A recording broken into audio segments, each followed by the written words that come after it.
बिस्मिल्लाहिर्रहमानिर्रहीम अस्सलामुअलैकुम। मैं मिसेज़ आफ्ताब अपने चैनल बड़े पापा की रेसिपी के प्लेटफॉर्म से आज आपके साथ गर्मियों की एक मज़ेदार रेसिपी शेयर करने आई हूँ। जी तो आज हम बनाने जा रहे हैं कैरी की खट्टी मीठी चटनी। बहुत मज़े की बनेगी, मार्केट में अवेलेबल है, आप जाकर ले आएँ और फ़ौरन मेरी रेसिपी को फॉलो करते हुए बनाएँ, आपको भी मज़ा आएगा। तो चले जी, कैरी मैंने ली थी तकरीबन ये 5 इस तरह के, मैंने इस साइज़ के मैंने 5 कैरीज ले ली थी। उनको पील ऑफ करके उसका एक ही सीड होता है, रिमूव करने के बाद मैंने इस तरीके से कट कर लिए थे क्यूब्स की शक्ल में। ये 5 यानी कि 1 kg के बाद पील ऑफ और सीड रिमूव करने के बाद बच जाती है तकरीबन ½ kg से थोड़ी ज़्यादा।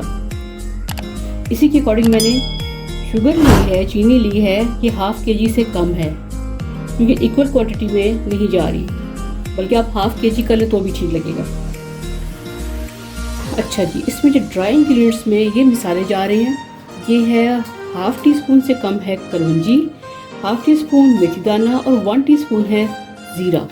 इसको मैं फ्राई करूँगी। और ये है 5 से 6 अदद लाल साबुत मिर्च, इसको भी तोड़ लेंगे और इनको फ्राई करेंगे।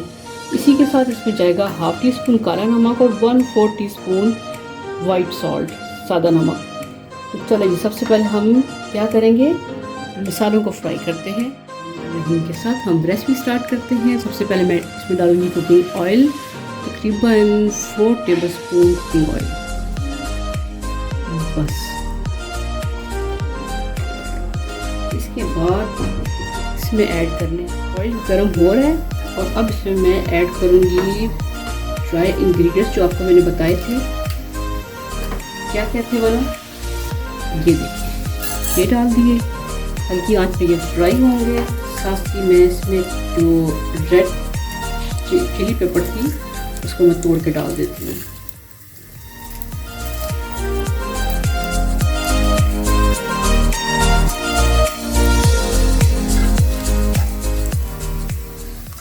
जी, जब प्यारी सी स्मेल आने लगेगी, खुशबू आने लगेगी, देखिए मसाले फ्राई हो चुके हैं तकरीबन और बहुत अच्छी भीनी भीनी सी खुशबू आ रही है। तो अब इस स्टेज पर मैं इसमें ऐड करने जा रही हूँ, तो हमने मैंगो क्यूब्स काटे थे, कैरी क्यूब्स काटे थे, उसमें ऐड करने के बाद मिक्स करूँगी मैं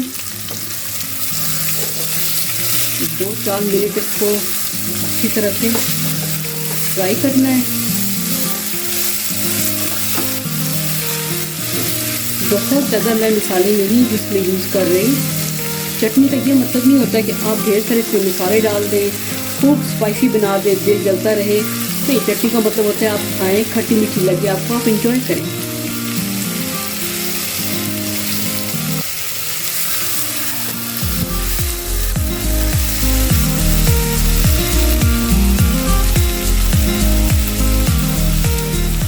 तीन से 4 मिनट तक मैंने इसको अच्छी तरह से पकाया है, तो ये सॉफ्ट हो गए हैं, कलर भी चेंज हो गया है। अब इस स्टेज पर डाल दूँगी मैं इसमें शुगर जो हमने ली थी ½ kg से कम, लेकिन मैं इसको आपके सामने ½ kg पूरा कर देती हूँ। एक आपने बहुत ज़्यादा हाई नहीं रखनी है, मीडियम टू लो करनी है। थोड़ी देर के लिए इसको हिलाएंगे, मिक्स करेंगे तो हमारी शुगर भी मेल्ट होना शुरू हो जाएगी।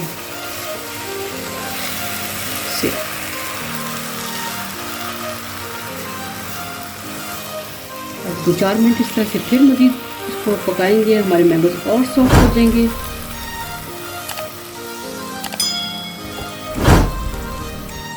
मेल्ट होती है इसमें, हम इसको कवर करके रखते हैं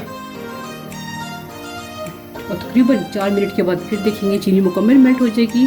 तो फिर इसमें हम ऐड करेंगे 2 गिलास पानी। तकरीबन 4 मिनट हो चुके हैं, तो अब हम देखते हैं इसको अच्छी तरह से शीरे वाला बॉयल आ चुका है, यानी कि शीरा, चीनी मुकम्मल तौर पर मेल्ट होकर शीरा बना दी चीनी ने। अब इस स्टेज पर हम डाल देंगे इसमें 2 गिलास पानी। 2 गिलास पानी हम क्यों डालेंगे, ताकि हमारे जो हैं चंक्स हैं कैरी के वो अच्छी तरह से सॉफ्ट हो जाए, क्योंकि जब सॉफ्ट हो जाएंगे तभी ये घुलेंगे और हमारी चटनी को थिक करेंगे। पहले हम इसका फ्लेम करेंगे हाई ताकि बॉयल आ जाए, और जो भी बॉयल आएगा तो हम इसका फ्लेम फिर मीडियम टू लो ले आएंगे और तकरीबन 10 मिनट्स तक पकाएंगे। जी तो देखिए अच्छी तरह से बॉईल आ रहा है। और इसके साथ ये मुझे याद नहीं रहा था ऐड करना नमक। दोनों नमक मैंने इसमें ऐड कर दिए हैं। थोड़ा सा मिक्स करते हैं और अब हीट हम इसकी मीडियम टू लो कर देते हैं बस। और हमने कितने मिनट के बाद चेक करना है? हमने 10 मिनट्स के बाद चेक करना है। तो वेट करते हैं 10 मिनट्स के बाद क्या पोजीशन होती है हमारी खट्टी मीठी केरी। 10 मिनट्स गुजरने के बाद हमारे केरी चंक्स बिल्कुल सॉफ्ट हो चुके हैं। और ये देखिए इससे थिक हो गई हमारी चटनी। इसी के साथ मैं ऐड करने जा रही हूँ इसमें हाफ टी स्पून लाल मिर्च। मुझे थोड़ी सी कम लग रही थी इसलिए मैंने ऐड की है, लेकिन आप चाहें तो ऐड नहीं भी कर सकते हैं। अच्छा जी, इसी के साथ मैं इसमें ऐड करूँगी अब 2 टेबलस्पून के करीब सिरका है, वाइट विनेगर। और अब मैं ऐड करने जा रही हूँ इसमें 2 पिंचेस में फूड कलर है, येलो फूड कलर। ये ऑप्शनल है, अगर आप चाहें तो यूज़ करें, नहीं चाहें तो यूज़ नहीं करें। इससे चटनी का कलर अच्छा आ जाएगा हमारा। आफ्टर 2 मिनट्स हमारी चटनी मुकम्मल तौर पर तैयार हो चुकी है, खट्टी मीठी केरी की चटनी। और अब इस स्टेज पर हम इसका कर देते हैं फ्लेम ऑफ, क्योंकि ज़्यादा थिक ऐसे और पकाएंगे अगर तो थिक हो जाएगी। और इतनी थिक चटनी अच्छी नहीं लगती है। ठंडा होने पे इसने मज़ीद थिक होना है, लिहाजा इस स्टेज पर हमारा फ्लेम ऑफ हो रहा है। तो अब मैं इसको सर्व करके आपको दिखाती हूँ कैसे करना है आपने। जी अल्हम्दुलिल्लाह हमारी खट्टी मीठी केरी की चटनी रेडी हो चुकी है। बहुत मज़ेदार यमी है। आप इसे सुबह नाश्ते में पराठे के साथ खाएँ तो आपका मज़ा दोबाला हो जाएगा चटनी का। या जिस तरह से मर्जी आप खाएँ, चावलों के साथ, चम्मच के साथ खा लें, बिरयानी के साथ खा लें, यानी हर लिहाज से आपको मज़ा ही आने वाला है। तो आप इस रेसिपी को ज़रूर ट्राई कीजिएगा और दुआ में मुझे याद रखिएगा। लेकिन साथ साथ एक ज़रूरी मैसेज कि आपने मेरे चैनल को सब्सक्राइब करना नहीं भूलना। आप सब्सक्राइब किया करें, इससे हमारी हौसला अफजाई होती है और हमें मज़ीद अच्छा काम करने के लिए हिम्मत मिलती है। दुआओं में अपने याद रखिएगा। इसी के साथ अल्लाह हाफिज़।